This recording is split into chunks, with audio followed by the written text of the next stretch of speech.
Many of you have seen people of Indian origin in your country. How do you perceive them? And how do you perceive India? Many of you think of India as a country of poverty, slums, dirt, rapes, and caste system. And many of you got introduced to India through the famous movie Slumdog Millionaire. And then there are some of you who know India for its Bollywood and yoga. Well, it is not entirely your fault that you think this way, and there is no doubt that India does have its imperfections, but India is definitely not what we are shown in our countries. Like many of you, I was also a victim of the mainstream media in my country until I ended up living in India and started to keenly observe this country. And of course, to understand India and its mechanism, one really needs to have fine-tuned senses. Next time you see Indians in your country, remember that their country is being transformed into something like this. However, you are mostly shown only that. And of course, many of you were never told that for many years India has been one of the fastest growing major economies of the world. Are you worried that Indians are stealing your jobs in your countries? No, you are not fully informed. Perhaps you do not know that Indians are also providing thousands of jobs in your country, and they are doing it in different parts of the world. There are more than 800 Indian companies in the UK, which employ around 110,000 people. In the USA, Indians-owned firms employ more than 600,000 employees. Have you noticed that when the media in the West talks about rapes in India, they rarely talk about the rape rate statistics, and probably it is because India is nowhere close to the Western countries in rape rate.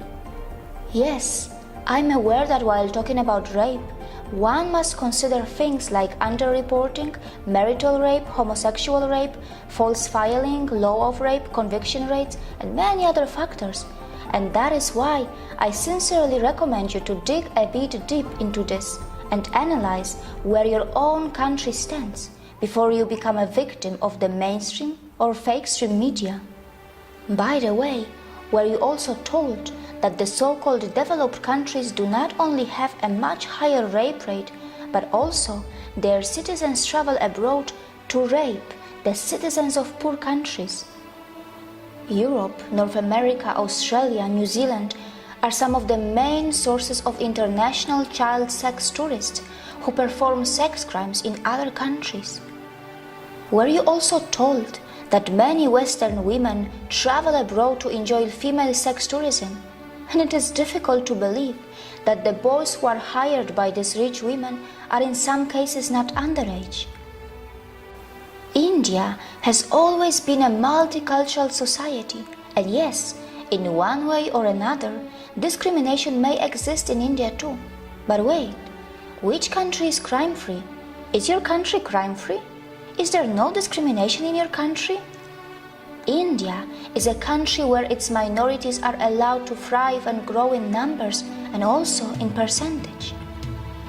India is a country where many dharmic traditions like Jainism, Sikhism, Buddhism and Hinduism were born, and the people of India have even accommodated the ideologies and religions that did not originate from their own land.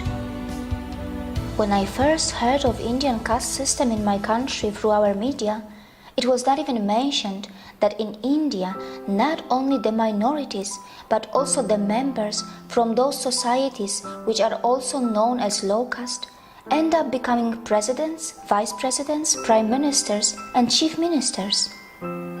Has the media in your country told you about this when they talked about Indian caste system to you? Has the media in your country also mentioned that India has already had a female president and a female prime minister? I know that in many so-called developed countries, many low-skilled immigrants from poor countries are purposely and temporarily brought to do low-class and dirty jobs. These poor people are kept in substandard conditions, and after the job is finished, they are sent back to their own countries. The developed countries make the most of their strong currencies and their own citizens shy away from doing small jobs. Well, these developed countries are so smart that they perform oppression on the humans that they import, and then later, very cleverly they dispose them. Can we call it exploitation too? Indians are extremely self-critical and they are genuinely concerned about their problems.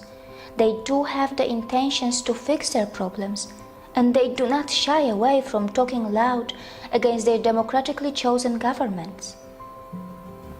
But you must remember that when Indians talk loud about their problems, it does not mean that they want to replace India for anything else.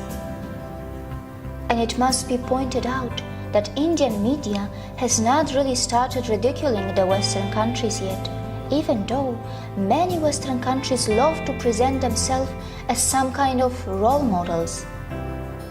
These Western countries continue to forget that they can also easily be ridiculed for their wealth inequality, crimes, intolerance, rapes, poverty, and even hunger.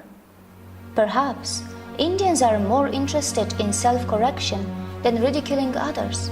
For sure, Indians know very well that tragedy is not a competition.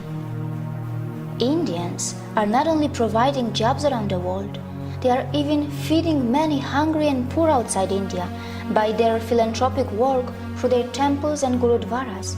And very importantly, they are not expecting anyone to embrace Buddhism, Jainism, Sikhism, or Hinduism. There is no doubt that India does need to improve its modern waste management infrastructure, as many of its streets continue to look dirty, even though an average Indian produces far lesser waste than an average American or European. Also, the per capita emissions from India are so low in comparison to the USA or China, and Indians are nowhere close to the West when it comes to historical emissions. For all these years, you were told about the poor sanitation of India, but you were never told that Indians were also the pioneers in ancient sanitation system long before the Western countries got civilized. But of course, it shouldn't matter today. Even after 70 years of its independence, India is still not open defecation free. The government of India is running some massive scheme to build millions of toilets, and only time will tell if that is going to be enough or not.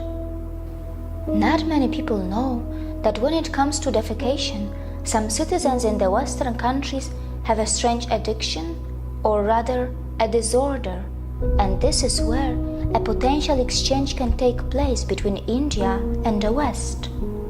India can bring the latest sanitation system techniques from the West, and the West can benefit from the authentic yoga from India that can help those Western citizens who are suffering from such disorders or addictions. But of course, it can only happen if the Western societies are brave enough to address their embarrassing problems and not just sweep them under the rug, as it is very well known that such kind of disorders and addictions have been reflecting in the Western adult film industry as well. Not many people know that India has nuclear weapons, and it is said that India has the fourth strongest military in the world. But India does not believe in muscle flexing like China or the USA, and neither it believes in expansionism. And yes, India is not a world leader in everything.